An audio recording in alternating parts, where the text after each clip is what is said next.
That was not a panel. That was the event to go to if you were at San Diego Comic-Con, especially if you were an X-Men fan. Boom, what's up, familia? Dayspring here with an episode of Power of X-Men where we are going to react to Hasbro's panel at San Diego 2025. Oh my goodness. I have been collecting Marvel Legends since 2002, back when I was in high school with Frosted Tips.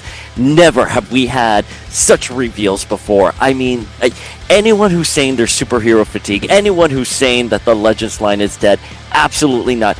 These reveals were next level. Oh my goodness, familia. Now, there were other characters, other teams other than the X-Men discussed. For all intents and purposes, for this channel, we are just going to be discussing the X-Men reveals because a lot of these figures were highly anticipated. We, of course, did report on these in the fall, that these figures were coming down the pipeline, but it's something about seeing the reveal, seeing them.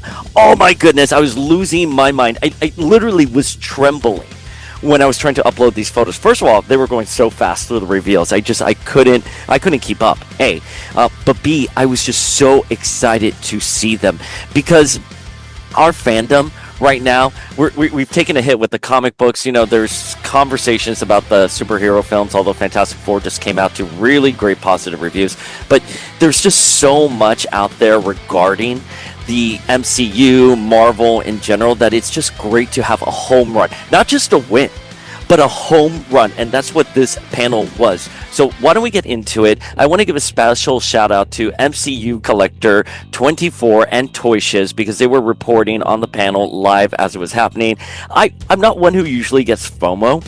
I'm like, I don't know if I want to go to San Diego this year. And I got a couple of invites to things, and I was like, well, I would have loved to have done that. But the thought of being on a con floor for like 5 days, traveling to the West Coast, which is a 5.5 hour, 6 hour flight, you know, spending so much money on hotel, and then being on a con floor, I was like, I don't know if I want to do this.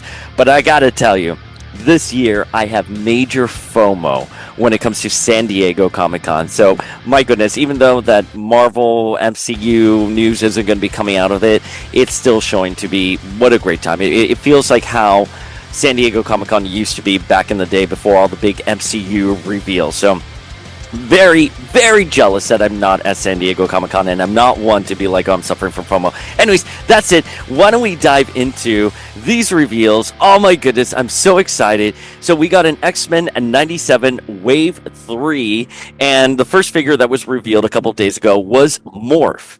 Now, they had Morph with their normal hair and face, kind of like the one that we saw back in X-Men the animated series, except updated a little bit to have the X-Men 97 vibe. We got alternate heads, just like the original 5-inch Toy Biz Morph alternate heads, which the chef kisses on all that. One is the white head that Morph now sports, and that's their Exiles head from the comics. We spoke with Scott Lobdell about this head. The idea of this head is that Morph has been so traumatized that they're down to just like the butt of an eraser, right? There's nothing left for them. They've been so consumed by their trauma. So that's why we have that head like that. The other head is Henry Gyrick. I mean, I cannot believe we have Henry Gyrick in Marvel Legends format with the aviator reflective sunglasses. Oh, looks so good. Already thinking about which character I can pop that head onto because Henry Gyrick is one of those menacing characters in the X-Men universe that I never thought we were going to get a Marvel Legends of, but here we are. We have his head. Comes with Morph. I think Morph looks good. I think this Morph looks better than the VHS Morph. Now, that's not to say that the VHS Morph doesn't look a bit more grittier, like one that you can actually put into your main wave comic book X-Men display. Because this figure, and we've talked about this with the X-Men 97 figures, they tend to look a bit more cartoony. This looks a little cartoony to me, but that's fine. I think the white head, I'm curious if that is going to be able to go on to the Age of Apocalypse Morph figure we have. I would be really interested in that. Another thing that I find really interesting is that they are in their standard X-Men costume when the rest of the figures in this wave are the costumes they got later on. Well, wait, is that true for Cable? Let me just see. Yeah, well, no, Cable is actually in in his default costume. Okay, so Cable is in his default costume. That's his standard X-Men costume, and Morph is in their standard. I'm surprised that we didn't get Morph with the Exiles inspired costume that we got later on in '97. Okay, but anyways, Morph, I think they look great. They were revealed 2 days ago, or was it yesterday? Absolutely happy with that character. No qualms whatsoever. Next up is the goddess herself, the survivor of Genosha, the I always do well under pressure, Emma Grace Frost. Oh my goodness. Oh my goodness. Now, you know, we know Emma surviving Genosha in the comics, in Grant Morrison's comic, leads to her joining the X-Men in her iconic new X-Men era and gives rise to the character in comic books. And that's why she is now an A-list X-Men, was because of the work. I mean, Scott Lobdell had her on Generation X, but it was Morrison propelling her to A-list status. I think there are good things for Emma on the horizon for X-Men '97, and I can't wait to see how that unfolds. So the fact that we're getting a Marvel Legends of her, oh, I am so incredibly happy. She is in her inner circle costume, which, her original voice actress was interesting. I'll be honest with you, I don't love the new voice actress we have for Emma, but that's fine. Listen, Emma serves. And here she is serving. She has two heads and alternating hands. One set of hands where she's going to be able to do her psychic pose, her telepathic pose. But she has her standard bob, which is what we've seen in the X-Men animated original show and the '97, and then we have her with her windswept hair, which she looks so good. I'm curious to see. I'm gonna have to like hold this figure and see, compare her to the Hellfire box set if it's the same mold. But this already looks like it was improved upon. I mean, her heels, if they can replicate the technology that we got for Astonishing Emma, where you can just put her on the desk and she doesn't tumble over, she can just stand. God bless the fine folks at Hasbro for nailing that technology, because the White Queen Emma from the Hellfire Club box that just topples over, this looks great. And look, she has her red ruby brooch right there on her fur collar, which is such a hallmark of the character in X-Men the Animated Series. She looks good. The thing about her here, as compared to Morph, she does not look cartoony. She does not look like she came from the animated series, whereas Morph, they look more like they are part of an animated wave. We talked about this with the Wave 2 of X-Men '97, where you had some characters that sort of blended into a larger collection and others where you're like, yeah, this is a cartoon inspired figure. As much as I love, absolutely adore Executioner, you can tell that he's more comic book versus, the Magneto there, where he looks a bit more like he can go into your mainstream collection. Anyways, Emma, I think, can easily go into your mainstream, especially with the windswept hair. Look at that face. Holy frack. Look at that face. My goodness. Hasbro, whatever awards they give out for toys, Hasbro's getting it for this Emma. Next up, we have Sunspot, which looks animated So I'm sorry to say that, but I love his power effects, and it looks like he comes with power effects and an alternate hand, but it's going to be the just one head. Listen, we love Guy, the voice actor of Sunspot, and this is just so Guy right here. You can just feel that energy bombulating off of the figure, because Guy brings so much to that character. He looks great. Again, looks cartoony. I would have loved to have put him in like a New Mutants collection.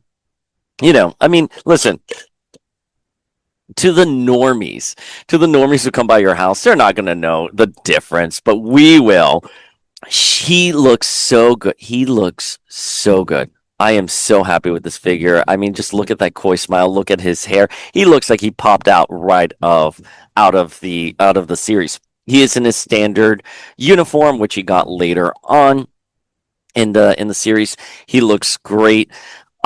There were photos of him early on in San Diego, like 2, 3 years ago, where they showed him in a different costume. I believe it was, oh gosh, ranking by brain here, but I believe it was more the New Mutants once they stopped having the generic uniforms costume. The one with him wearing a mask. I would be curious if that's what we're going to see for him next. I wonder if that was the original intent for this figure and they just switched it to this. He looks great. Is that artwork new with him like that with the standard uniform? Because I don't remember seeing that promo image. I could be wrong. I also don't remember seeing on the packaging Gene in that Jim Lee pose. I don't remember seeing that image either floating around. Sunspot looks great. Sunspot looks great. Absolutely no qualms with Sunspot. Jubilee. Here we go, Jubilee. And it looks like what they did here was take that original artwork that we got for X-Men 97 and just give her new costume. This is, of course, her vampire costume in the comics, which in X-Men 97, she got it on a shopping trip with Sunspot. Head sculpt looks great. I love that she comes with a soda. Those power effects. My goodness. Jubilee, these power effects are incredible. I love those power effects.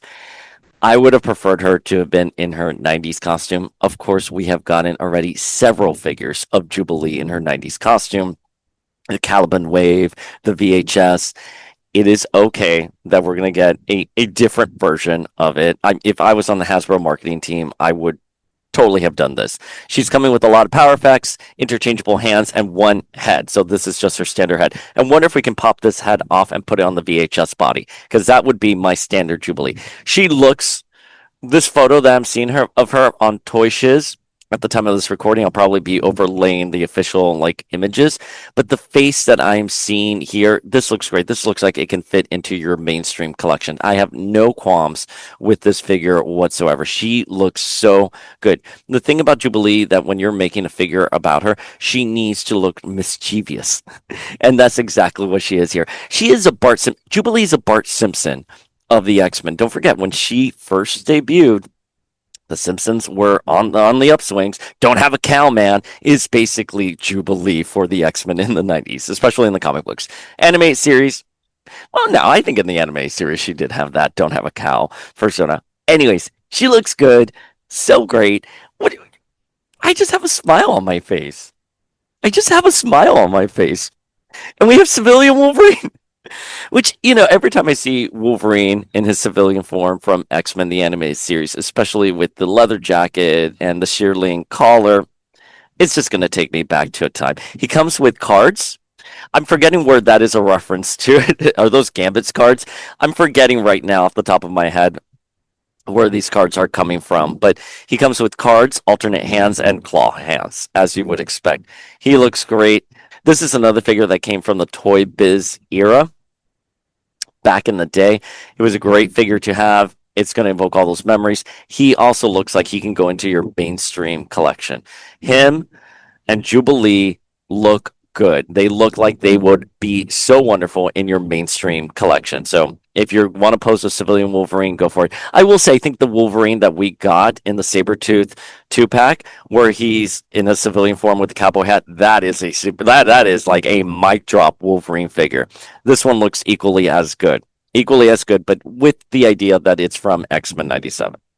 All right, next up is Cable, and he's in his standard X-Men the Animated Series costume. It's not the one that he got later on, which is the Marvel versus Capcom. Obviously, that originated in the comic books first, but to conceptualize it in your head, it's not the blue costume for Marvel versus Capcom.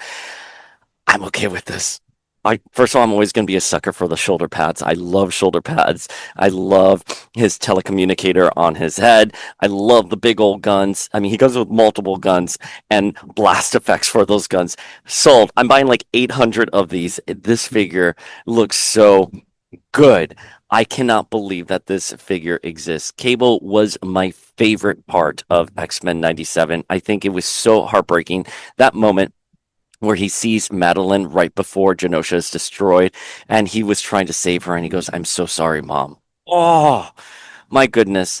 And when he has that final moment with Scott and Jean before asteroid M is about to hit the Earth and the X-Men stop it, beautiful. Cable carried a lot of emotional weight. This figure looks so good. I love the time traveling fugitive angle of this character. He was inspired by the Terminator. Rob Liefeld has discussed that at length.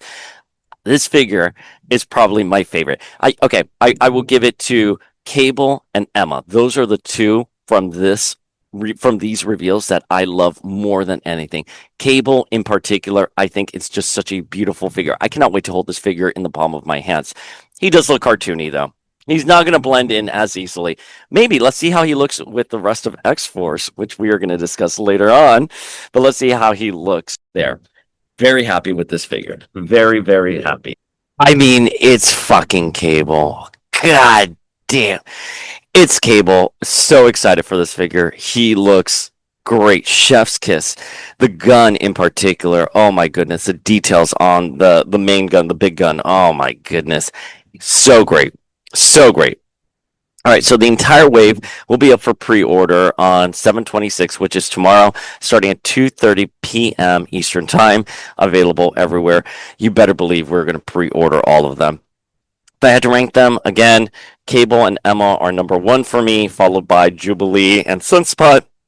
Morph is a great figure. No qualms with Morph. In terms of quality, Morph is up there, but it's a stacked wave with my favorite characters. And of course, the last one, sadly, would be Civilian Wolverine. But this is not at all a criticism on how these figures look. So, of course, we had reported on those figures. We knew they were coming for a while. But what we didn't know, which was a genuine surprise, were a series of 2-packs, in specific 3. And the first one was Shirtless Gambit and Rogue as they were playing basketball. I have never wanted a box set. I have never wanted a 2-pack as much as I want these two right now. First of all, it looks like they came straight out of the X-Men 97 episode, which I believe was the debut episode of them playing basketball, which of course was inspired by Jim Lee. Back in the day, the 90s Jim Lee run. And they're wearing the same exact outfits that they do. Well, Gambit's not wearing an outfit, he's just shirtless, but it's the same. And of course, in the animated series. All right, and my microphones just died, so apologies in the change in audio because I sent so much energy into the world for this Gambit and Rogue 2-pack, which looks incredible. Familia, I mean, look at Gambit's torso. Not that we're being thirsty here, we would never be thirsty here on Power of X-Men, but my goodness. And it comes with the basketball. The figures come with the basketball. They look so good. And of course, so many people have wanted a first appearance Storm from X-Men 97, her goddess outfit, as well as a brown costume Wolverine. I was hoping we would get Wolverine with his adamantium sort of like coming out of his skin. Is that a little dark and twisted, right? Very Fatal's attraction. But even so, we're happy Wolverine comes with an alternate head and obviously alternate hands with the pop claws. Storm is very interesting because I saw so many people wanting this X-Men 97 first appearance goddess Storm with her, her first appearance costume. We got one back at the start of the pandemic. Maybe I want to say 2020. Yeah, 2020, like fall 2020. She was a Target exclusive. She came with a Thunderbird accessory. And it was a peg warmer. No one picked up this figure, and it's a great figure. But this figure was like peg warmer. And I remember, I tried to get her for the initial pre-orders, couldn't. So I had to get her from somewhere else. And then at my local Target, which is the Jersey City Target, she was just a peg warmer. And this is when we could start going out again after lockdown. So it wasn't like there was no one there, and I was just the moron going to Target. I mean, Target was full. People were making supply runs. It was just there. So I believe she was even on discount. So I'm shocked that we are getting her again. But even so, listen, it's a great figure. We love Storm and X-Men 97. She finally was given the spotlight and story she deserved. And I am glad to see her here with an alternate head. She has her windswept hair too, as well as just sort of like a rusting hair. It doesn't look like either have her eyes. It's just a whited out eyes to signify her powers are in usage. But she looks good. Absolutely no complaints. She still has the same power effects that that storm had. I think the fingers are translucent, which is really interesting. Her fingers are translucent with the electricity, whereas I believe the other one wasn't. The effect wasn't as pronounced. But great storm, great Wolverine, picking this up too. And of course, Scott and Jean in their not their original costumes, but in their Dark Phoenix costumes that came at the end of X-Men 97. They're posing them in Dark Phoenix here, even though this pose never happened in X-Men the Anime Series when they were doing the Dark Phoenix saga. We still did not even get this pose of them. But there's Cyclops again, with the cap, and he looks good. It's a giant size X-Men era Cyclops back when they got their new uniforms right before the giant size team, excuse me. And then, of course, Jean in her Marvel Girl costume with an alternate head. This looks better than the Krakoan Jean that we got in the same green dress. She looks great. This is what her third time in Marvel Legends format in this costume. Yeah, because we have the 2-pack with Cable that came out back. It was a true exclusive back in the dark days of Marvel Legends. I want to say like 2008, 2009. And then we got the Krakoan era Jean, where everyone was complaining about her because she was smaller than the rest of, Jean figures out there. And you can tell that her feet were actually Moira's feet, just painted, with the yellow boots. And now we have this one, and she looks good. That alternate head, where her hair's kind of like windswept again. That's our word here, windswept, but her hair's kind of like moving, and that, of course, is inspired by the scene of her and Storm right before they go into battle. She looks great, and I love how her hair rests on her shoulders because that was our first indication that she could have been Madeline. I mean, at this point, we knew Madeline was her own character, Madeline's dead, but I love that little flourish in design that was given from the production team. Anyways, these will be available sometime for pre-order in August or September. Okay, and that wraps up X-Men 97, but what we also got was the announcement of a Target exclusive Australian Outback era storm, which reminds me so much of that original 5-inch storm we got back in like 1991, where the lightning bolt on her chest lights up. Here she is. It looks like it's an improvement from the other versions of Marvel Legends Storms that we have gotten in her white costume and the black costume. So she looks great. New cape design. It doesn't look like it's attached to her hands like the other figures are, but it looks like it's a cape coming from the back. And we have David Nakayama art. She has the lightning effects on her fingertips as well. So nothing new. It looks pretty standard, to be honest with you. But again, Storm is such a popular figure. Storm is such a popular character that just getting another Storm figure, especially in a costume we haven't seen yet in Marvel Legends format, is absolutely paramount. Outback era, where my mind's going to go. Are we also going to get a Psylocke down the line? Would love a Psylocke. I believe we did kind of call this figure, or we called that a Storm figure was coming, not because we had any insider tea, but because of the packaging art where it showed a Storm. No one discussed it. No one seemed to care, but here she is. And I'm sure the internet is going wild for this. Everyone wants this figure. Everyone wants a Storm figure. We're so excited to see the Storm figure. But of course, the big reveals are a Wolverine from World War II.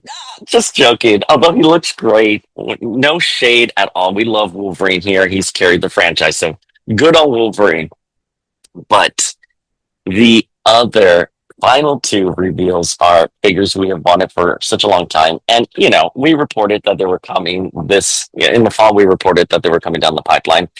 They are going to be probably part of a comic book wave. We know for sure Rachel's part of a comic book wave because they seemingly indirectly confirmed it because they show her with a comic book. But yes, I already spoiled it. Farrell and Rachel. Farrell looks like she is coming out of a Rob Liefeld X-Force comic. I mean, they even pose her in that iconic pose of her jumping out of the panel. So excited. Her face looks great. She is a perfect amount of orange. I will say that I think her costume is a bit too purpley, and I wanted it to be hot pink. Like Flink always says, the hot pink cat lady. It should be more of a hot pink, but that is okay. We are not gonna be nitpicking a photo of an on-screen photo broadcasted via YouTube, right? Like it. We'll wait for the final product. Let's see how the final product looks like. But Farrell looks great. It doesn't look. I'm sure she'll have alternate hands. I don't know if she'll have an alternate face. The shots we're seeing right now at the time of this recording, it's just one head, one Farrell-looking head. So she looks great. Her tail looks like they solved the conundrum of her tail. Her costume looks so good. I am very excited for this. And bringing us home is, of course, Marvel Legends Rachel with a hound head and a standard depowered head. I would have liked a third head. This is almost perfect. Almost, I'm so sorry to say it like that. It was almost perfect. If we would have just gotten a powered up head, I would shut up. I would not have anything to say. But listen, it's fine. Beggars cannot be choosers, and we know the situation with the economy. So the fact that we are getting Rachel Summers, although they say Rachel Summers and in parentheses Dark Phoenix, Rachel Summers has never been Dark Phoenix. Rachel Summers has always just been Phoenix. And in fact, the big thing is that Rachel never goes dark when using the Phoenix. In fact, she becomes Mother Ascani. So she becomes an all-knowing, battle-worn warrior who is able to fight Apocalypse and take care of her family. So quite the opposite of Dark Phoenix. But Rachel looks so good. Exactly what I wanted. The Phoenix power effects clipping onto like as wings on her arms. That is exactly what I wanted. And her hound costume and the little spikes on her costume, and they're actual spikes. She does come with a little comic book, a little Excalibur comic book. So there you go. She's going to be part of another comic book wave 2, which is what we have sort of reported on and heard from some of our sources in the back. But we got Rachel and Farrell. I cannot believe we live in a world with Rachel and Farrell. I mean, I want you to, this is years, decades in the making. Last time we got a Rachel figure was the End of Gray's Rachel, which was very anime looking. Oh, she did not look good.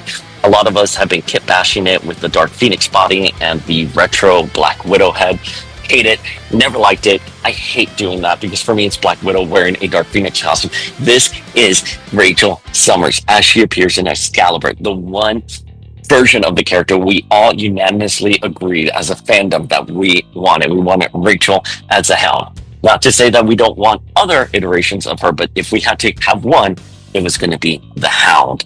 Look at her green eyes. Look at her mullet. She looks so good.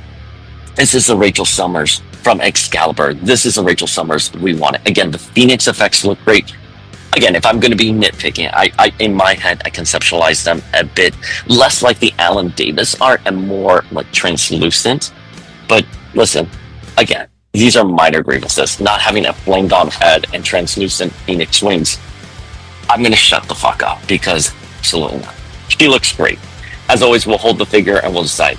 All right, Familia, you tell us how you feel about these reveals. Are you excited? Drop your feels below and we will chat as a community.